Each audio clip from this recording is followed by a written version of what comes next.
지난 2주 전에 종료주일 설교를 마무리 지으면서 저는 지난 연말 한국에서 있었던 서베이 하나를 소개해 드렸습니다. 한국의 20대, 30대에서 물질적으로 풍족해지는 것이 내 인생의 가장 중요한 목표 중 하나라고 대답하는 사람이 70%가 넘는다는 겁니다. 그러면 다른 연령대에서는 그 비율이 낮았냐면 그렇지도 않습니다. 40대, 50대에서 여전히 60% 전후가 됩니다. 그런데 사람들이 주목하는 것은 최근에는 젊은 세대일수록 더욱 물질에 부유해지는 것에 관심을 더 많이 갖는다는 거죠. 그러면 똑같은 질문을 우리 그리스도인들에게만 던졌다고 하면 과연 어떤 대답이 나올까요? 예수님이 제자들에게 물으신 것처럼 너희는 내가 너희에게 무엇을 해주기를 바라느냐라고 물으신다면 우리들은 어떻게 대답할까요? 미국 안에 전체 그리스도인들을 대상으로 묻는다면 아마도 부유하게 되기를 원합니다 하는 비율이 꽤 높은 비율로 나올 거라 생각합니다. 특별히 전 세계 교회적으로 우리 시대를 대표하는 잘못된 가르침의 하나가 예수님을 사랑하고 부자가 되어라 하는 그런 가르침이 있습니다. 이와 같은 가르침을 번영신학이라 Prosperity Gospel이라 이렇게 부릅니다. 이 번영신학은 전 세계적인 호응을 받아왔고요. 지금도 받고 있습니다. 특별히 아프리카의 어려운 지역일수록 절대적인 지지를 받고 있습니다. 1974년에 스위스 로잔에서 복음주의자들이 전 세계적인 회의를 가졌습니다. 그래서 그것을 로잔 컨그레스라고 하는데 그 이후에 이 계속된 무브먼트를 로잔 무브먼트라 그렇게 부릅니다. 이 로잔 무브먼트의 한 부서인 로잔 신학에서는 이 번영 신학 프로스페리티 가스펠을 이렇게 정의합니다. 믿는 자들은 건강과 재물의 축복을 당연히 받을 권리가 있고, 이 지금 번영 신학의 정의를 이렇게 이야기한다는 거예요. 믿는 자들은 건강과 재물의 축복을 당연히 받을 권리가 있고, 긍정적인 믿음의 고백, 또 더불어 11조와 헌금을 통한 씨를 뿌리면서 이러한 축복을 하나님으로부터 얻어낼 수 있다라고 가르치는 것을 가스펠, 이 프로스페리티 가스펠, 번영 신학이라고 한다는 거죠. 이 로잔 신학위원회에서 이 번영 신학에 관해서 이런 결론을 내렸습니다.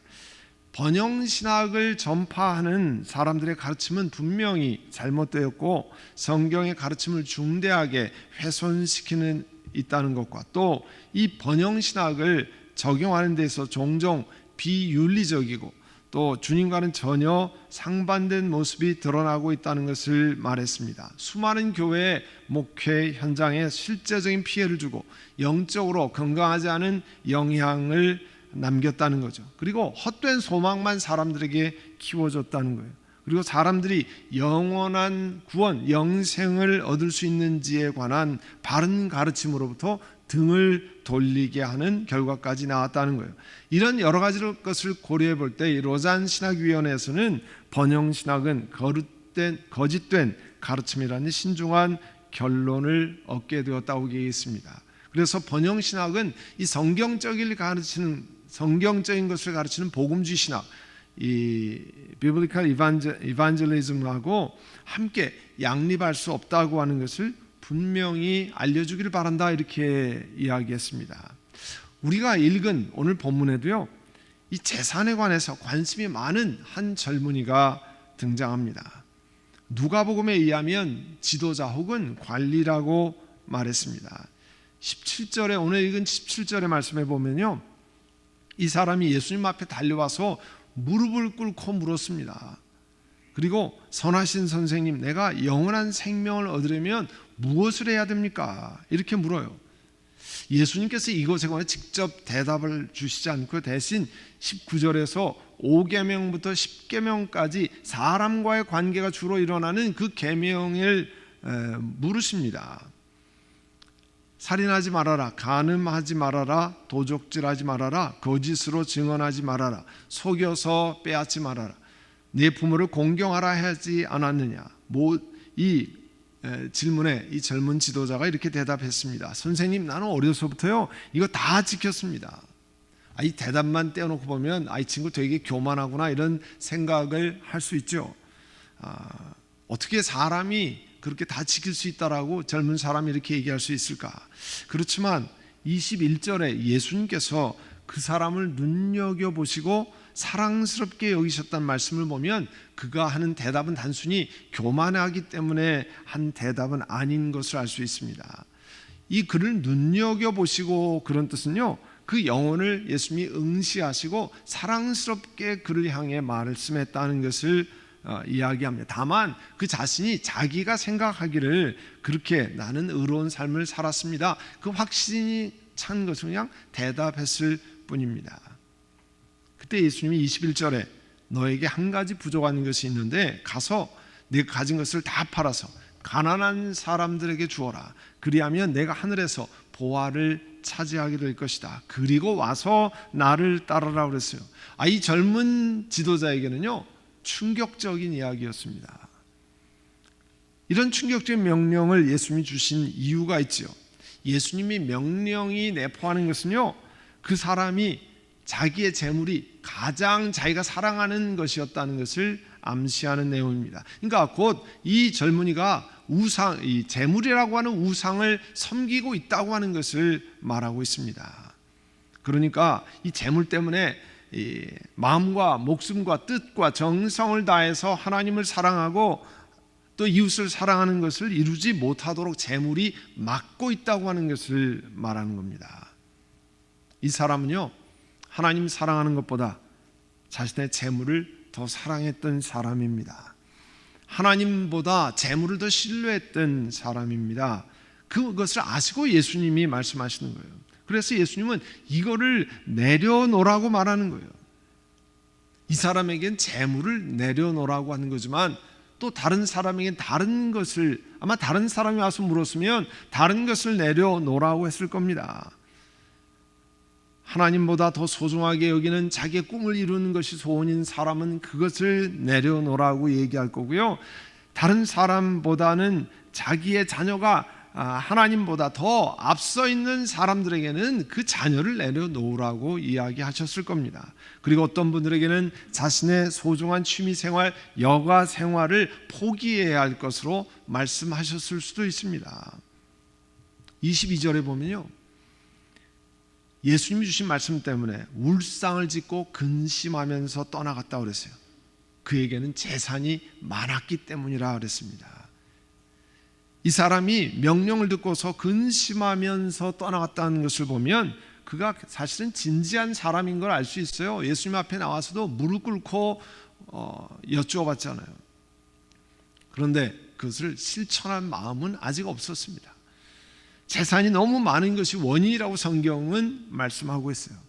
재물의 힘이 그를 붙들고 있기 때문이라는 거예요. 재물은 우리가 다 경험하는 거지만 사람에게 편리함을 가져다 주는 부분이 분명히 있습니다.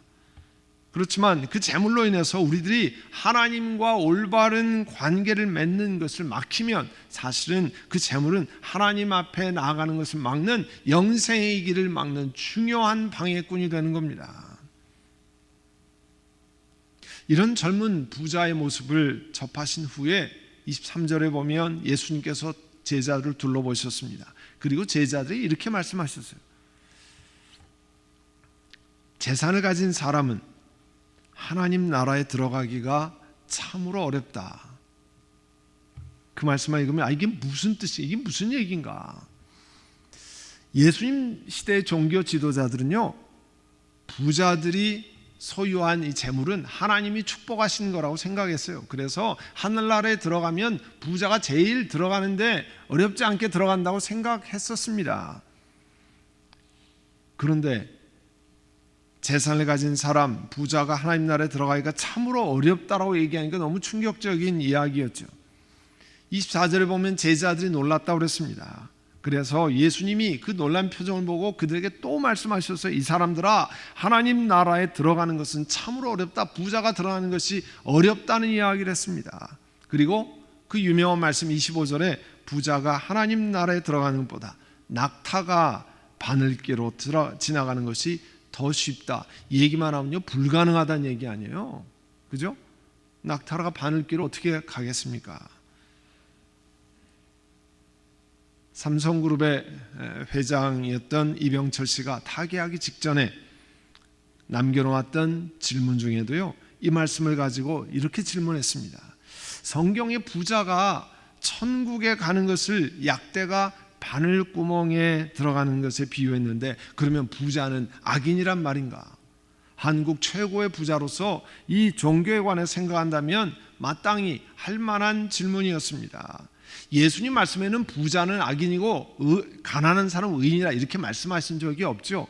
예수님 말씀엔 모든 사람이 죄인이라고 말씀하셨죠.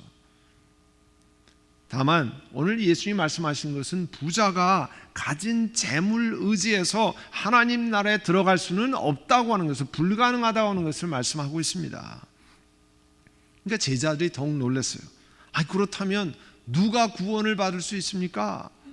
부자가 당연히 구원받는다고 생각했는데 부자가 안 된다면 도대체 누가 구원받을 수 있습니까? 분명히 평생 동안 계명을 다 지켰다고 얘기하고 큰 재물로 복을 받은 사람이라고 여겨지는 이 사람이 구원을 받지 못한다면 누가 구원을 받을 수 있겠습니까? 서로 제자들께 수군거렸습니다. 예수께서 잘 보신 다음에 이렇게 말씀하셨어요. 27절에 보시면 사람에게는 불가능하지만 하나님께는 그렇지 않다. 하나님께는 모든 일이 가능하다 말씀하셨습니다. 누구라도 사람이 가진 재물로 하나님 나라에 들어가는 것은 불가능하다 말씀했습니다. 그러나 하나님께서 구원의 길을 보여주신다는 거예요. 10장 맨 뒤쪽에 있는 10장 45절에 우리가 잘 아는 말씀, 인자가 섬김을 받으려 함이 아니라 섬기려 하고 도리어 자기 목숨을 많은 사람의 대성물로 랜섬 머니로 주려고 이 땅에 오셨다고 하는 거잖아요. 자기 목숨을 내주러 오셨다. 구원의 길이 예수님이 열어주신다고 하는 것을 말씀했습니다.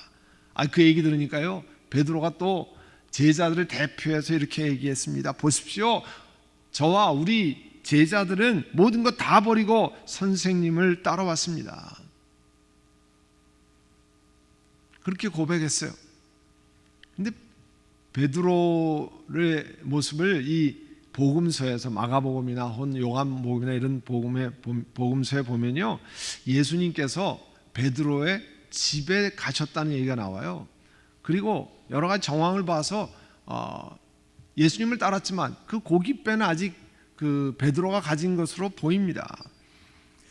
그러면 베드로가 한 말, 모든 것을 다 버리고 선생님을 따라왔습니다. 그렇게 예수님한테 얘기했는데 예수님이 너 그거 틀린 얘기한 거 아니냐 이렇게 고쳐주지 않았어요.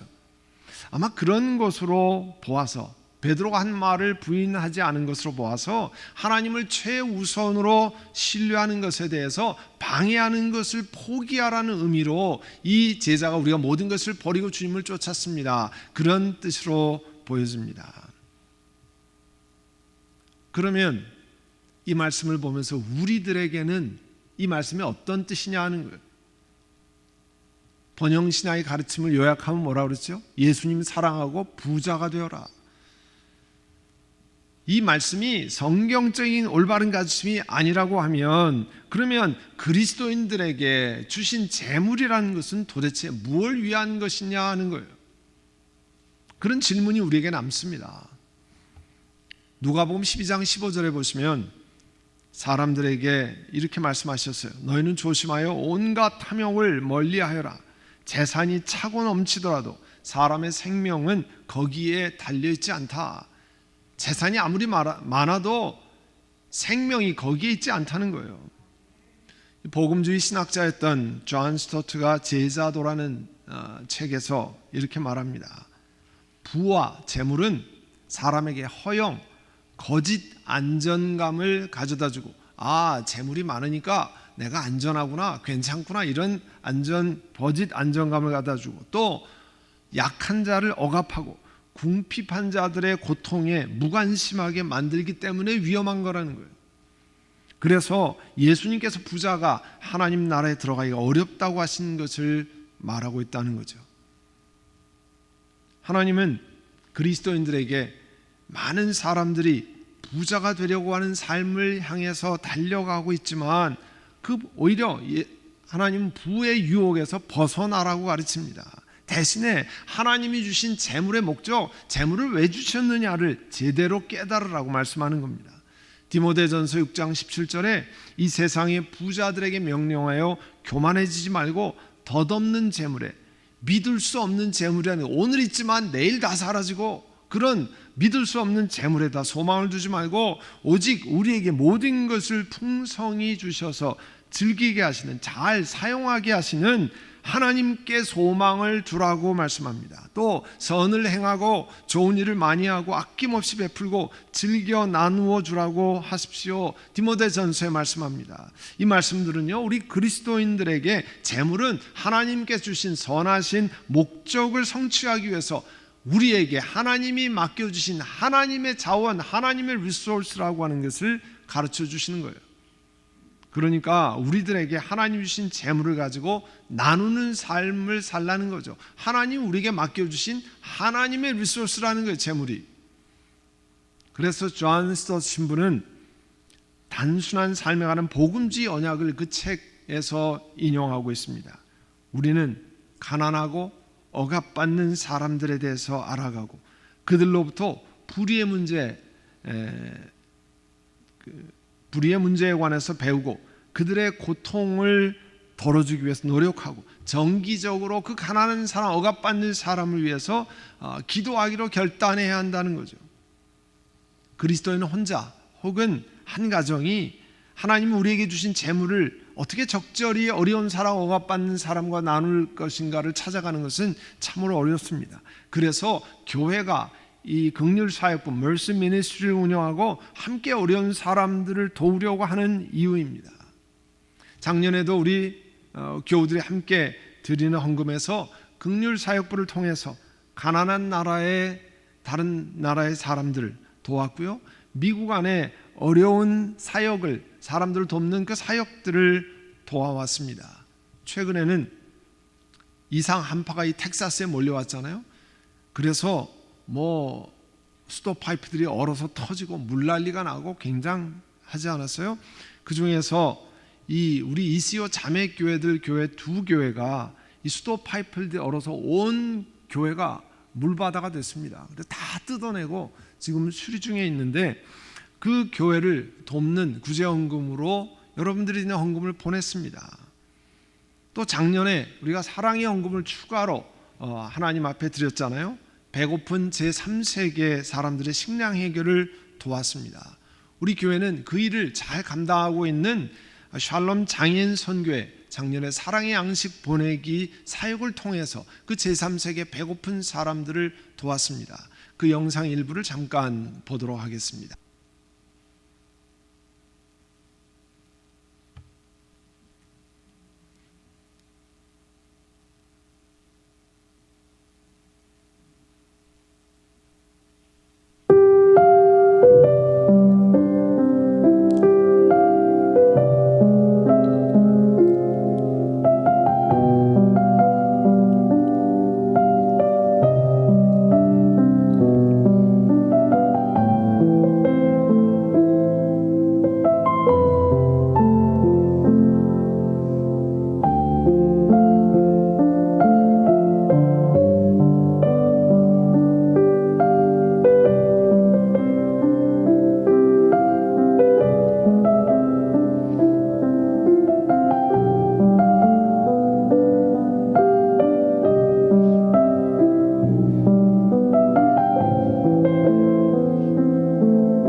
참 어려운 사람, 배고픈 사람, 또 그리스도의 복음으로 어린아이를 양육하는 일을 위해서 우리가 해야 될 일은 우리 삶의 비용을 줄여서 단순하게 하고 검소하게 하면서 교회에 함께 모아서 어려운 사람들을 돕는 일을 진행하려고 하는 겁니다. 부활하신 예수님을 믿기 때문에 우리가 지난주에 말씀 고린도전서 15장 58절의 말씀 굳게 서서 흔들리지 말고 주님의 일을 더욱 많이 하십시오.